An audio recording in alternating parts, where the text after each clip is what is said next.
வித்யாபதி, அப்பா, என்னிடம் ஒரு பெரும் விஷயத்தை மறைத்து விட்டாயே. நான் தங்களிடம் மறைப்பதா? அப்படி ஒன்றும் இல்லையே. ஆலயத்தில் அரசிக்கும் உனக்கும் ஏதோ வாக்குவாதம் நடந்ததாமே? ஒன்றுமில்லை. வழக்கம் போல் நான் கோவிலில் பாடிக்கொண்டிருந்தேன். அரசியார் வந்தார்கள், பரிசு கொடுத்தார்கள். ஆண்டவன் தொன்றுக்கு கூலி வாங்கும் பழக்கம் இல்லை என்று மறுத்து விட்டேன். நாடாளும் பேரரசி பரிசென்று கொடுக்கும் பொருளை பெற்றுக் கொள்ள வேண்டியதுதானே? ஆக மகிழ்ந்து கொடுத்தால் பெற்றுக் கொண்டிருப்பேன். அது ஆணவம் கலந்த பரிசாக இருந்தது, அதனால் மறுத்து விட்டேன். அது தவறா? அரசியை அவமதித்து விட்டாய் என்று ஏதேனும் ஆபத்து வந்து விட்டால்? ஆபத்து எனக்கா? செங்கோல் அவர்கள் கையில் என்றால் எழுதுகோல் என் கையில். வித்யாபதி, ஊமையா இருந்தவனுக்கு பேசும் சக்தி வந்ததும் ஒருவரையும் மதிக்க மாட்டேன் என்கிறான் என்ற கெட்ட பெயரை சம்பாதித்து விடாதப்பா. அப்பா அப்பா, அடக்கம், அன்பு, பணிவு, சத்தியம் இவை அனைத்திற்கும் கட்டுப்பட்டு நடப்பவன் நான். ஆணவத்தால் யாராவது என்னை அடக்க நினைத்தால் அவர்களை அடக்கி விடுவேன். நாம் ஆண்டவனின் அடியார்கள், தூய்மையாக அவனை பாடி பணிபுரிபவர்கள். இடையே வந்து மறையும் இந்த பாவ ஜென்மங்களுக்காக தாங்கள் வருந்த வேண்டாம். வணக்கம் புலவரே. வணக்கம். யார் நீர்? அரசியார் உத்தரவுப்படி அரண்மனையிலிருந்து வந்திருக்கிறேன். அரசியாரிடமிருந்தா? என்ன? தங்களை கௌரவிக்க முடிவு கட்டி சபைக்கு அழைத்து வரும்படி மகாராணி கட்டளை. பல்லக்கு பரிவாரம் வெளியே காத்திருக்கிறது. பார்த்தாயா வித்யாபதி, அரசியை குறை கூறினாயே, அவர்களுடைய பெருந்தன்மையை கவனித்தாயா? அப்பா, ஒன்றும் பேச வேண்டாம், புறப்படு. புறப்படுவதற்கு முன் வித்யாபதி, மறுப்பு தேவையில்லை. இது உன் தந்தையின் கட்டளை, அரசியின் ஆணைப்படி நட. உத்தரவு. நாட்டின் பேரரசி, செல்வபுரத்தின் பெண்ணரசி, மங்கையர் உலகிற்கு மாபெரும் தலைவியாய் விளங்க வந்த மங்கையர்க்கரசி, தக்க சமயத்தில் மக்களை காக்க வந்த மாதரசி, திருவின் கடாட்சத்தால் தெய்வத்தின் கருணையால் நம் நாட்டிற்கு கிடைத்த பொன்னரசி, மாட்சிமி தங்கிய செல்வபுரத்தின் மகாராணி, ராஜமகோன்னத ராஜகோலாகல ராஜகம்பீர ஸ்ரீ விஜய ஜெய செல்வாம்பிகை நாச்சியார்.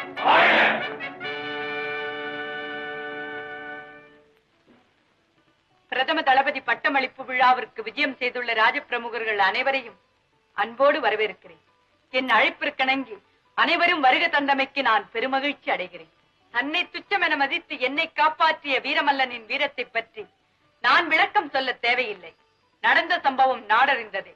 அப்படிப்பட்ட பலசாலியை, அரசியின் உயிரையே காத்த மாபெரும் வீரனை இந்த செல்வபுரத்தின் பிரதம தளபதியாக நியமிக்க முடிவு கட்டி உங்கள் முன் பதவி பிரமாணம் செய்து வைக்கிறேன். வீரமல்லரே, நாட்டிற்கும் சட்டத்திற்கும் கட்டுப்பட்டு பெற்ற தாய் போல் பிறந்த நாட்டை பாதுகாக்க வேண்டியது உமது கடமை என்று கட்டளையிட்டு இன்று முதல் உம்மை எமது நாட்டிற்கு பிரதம தளபதியாக நியமிக்கிறேன்.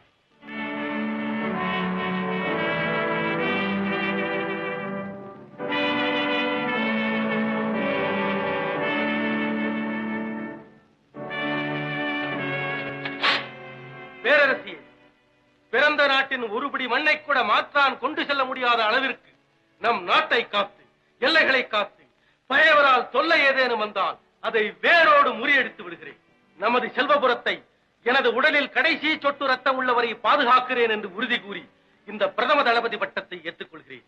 இது என் தாய் மீதானே, தாய் நாட்டின் மீதானே, என் வீரத்தின் மீதானே. பேரரசியே, பிரதம தளபதிக்கு பக்க துணையாக இருந்து படை நடத்தி நாங்களும் நாட்டை பாதுகாப்போம் என்று உறுதி கூறுகிறோம். வாழ்க வீரம், வளர்க உங்களது ஆற்றல், பெருகட்டும் படைபலம். அரசியே, தங்கள் உத்தரவுப்படி புலவரை அழைத்து வந்திருக்கிறோம். வரச்சொல் சபைக்கு. உத்தரவு. யார் அந்த புலவன்? வருவார் பாரும்.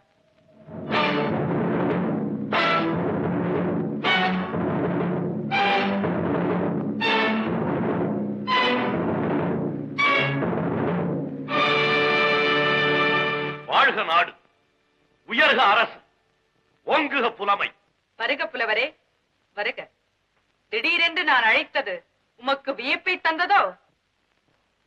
வேண்டாவெறுப்பாக இருந்தது. ஏனப்படி? காரணம் புரியவில்லை. புரிய சொல்கிறேன். உமது புலமையின் திறமையை பரிசோதிக்கவே உம்மை இங்கு அழைத்தேன். என் திறமையை பரிசோதிக்கும் அளவுக்கு புலமையில் தேர்ச்சி பெற்ற பாவலன் இங்கு யாரோ? சகலரும் இங்கு சகல கலைகளும் பயின்றவரே. மகிழ்ச்சி. வினாக்களை கேட்டால் விடை சொல்ல காத்திருக்கிறேன். தளபதியாரே, உமது ஊர்? இதே ஊர். பெயர்? வித்யாவதி. தாய் தந்தையர்? தாய் இல்லை, தந்தை உண்டு. உற்றார் உறவினர்? இல்லை.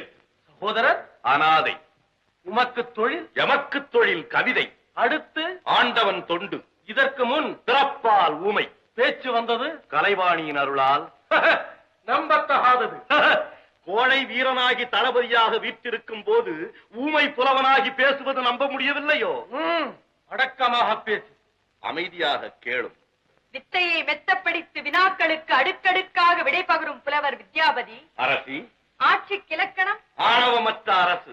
புலவனின் உரிமை? சுதந்திர பறவை. இதயத்தை மகிழ்விப்பது. குழந்தையின் மடலை. வேதனை தருவது? நண்பனின் பிரிவு. நட்புக்கு உயர்வு. இடுக்கண் களைவது. எண்ணக்கூடாதது. செல்வத்தின் செருக்கு. பொருள் இல்லாதவர்க்கு? இவ்வுலகம் மட்டும் இல்லை. அருள் இல்லாதவர்க்கு? எவ்வுலகமும் இல்லை. எங்கும் வேண்டுவது? ஒழுக்கத்தின் உயர்வு. உயர்வுக்கு வழி? உண்மையும் சத்தியம். அழியாது நிற்பது? கவிஞனின் காவியம். அழிந்து விடுவது? நிலையற்ற செல்வம். வீரருக்கு அழகு. பேச்சை குறைப்பது. புலவனுக்கு முடிவு? பொன்னேட்டில் இருப்பது. புவியாழ்பவர் முடிவு? முடிசார்ந்த மன்னரும் முடிவில் பிடிசாம்பலாவர். சகிக்க முடியாதது? பச்சை குழந்தையின் அழுகை. தாழ முடியாதது? பத்தினி பெண்ணின் சாபம். கேட்கத்தகாதது? தகுதியற்ற கேள்வியும் அர்த்தமற்ற பதிலும். பார்க்க முடியாதது? அடக்கமில்லாமை. அதற்குதாரணம் உங்களது ஆட்சி. தளபதி,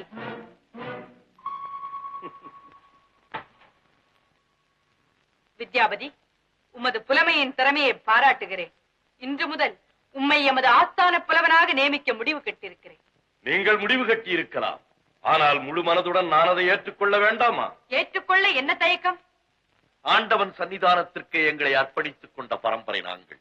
தெய்வத்தொண்டே திருத்தொண்டாக நினைத்து இறைவனுக்கு அடியவனாக இருக்கும் நான் இந்த அரசுக்கு அடிமையாக மாட்டேன். ஆணவம் படைத்த புலவனே, எப்போது எமது அரசியின் கட்டளையை மதிக்க தவறினாயோ அப்போதே உனக்கு இங்கு ஆஸ்தான புலவனாக அமரும் யோக்கியதை இல்லை என்று முடிவு கட்டிவிட்டோம்.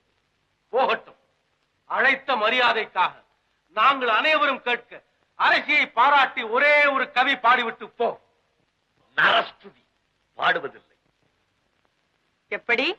இறைவரை பாடுவாயால் இடையே தோன்றி மறையும் இந்த மனித ஜென்மங்களை பாடுவதில்லை. பாடாமல் உன்னை விடப்போவதில்லை. இந்த பலாத்காரத்தைக் கண்டு நான் பயப்படப் போவதில்லை. உன்னை பணிய வைக்கிறோமா இல்லையா பார். உங்களுக்கு சரியான பாடம் கற்பிக்கிறேனா இல்லையா பாருங்கள். புலவனே, என் ஆட்சியில் எனது நாட்டில் என்னுடைய பிரஜையா இருந்து கொண்டு என்னையே எதிர்க்க துணிவு வந்து விட்டதா உனக்கு? நாடு, ஆட்சி, மன்னன், பிரஜை இவை அனைத்தும் விதி விளையாடிவிட்டால் நாளை மாற்றான் கையில். அதற்குள் இத்தனை நாடகமா? வேடம் புனைந்து களைவது போல் விடிந்தால் எத்தனை எத்தனை மாற்றங்களோ. நேற்றிருந்தார் இன்றைக்கில்லை என்ற தத்துவத்தை மனதிலே கொண்டு சற்று நிதானமாகவே நடந்து கொள்ளுங்கள். மற்றவரை அடக்கியாள நினைத்தவர் அதிக நாள் வாழ்ந்ததில்லை, வாழப் போவதும் இல்லை. போதும், நிறுத்து. கொண்டு போங்கள் இவனை. செய்த தவறை சிந்தித்து சிந்தித்து மன்னிப்பு கேட்கும் வரை இவனை சிறையில் அடைத்து சித்திரவதை செய்யுங்கள்.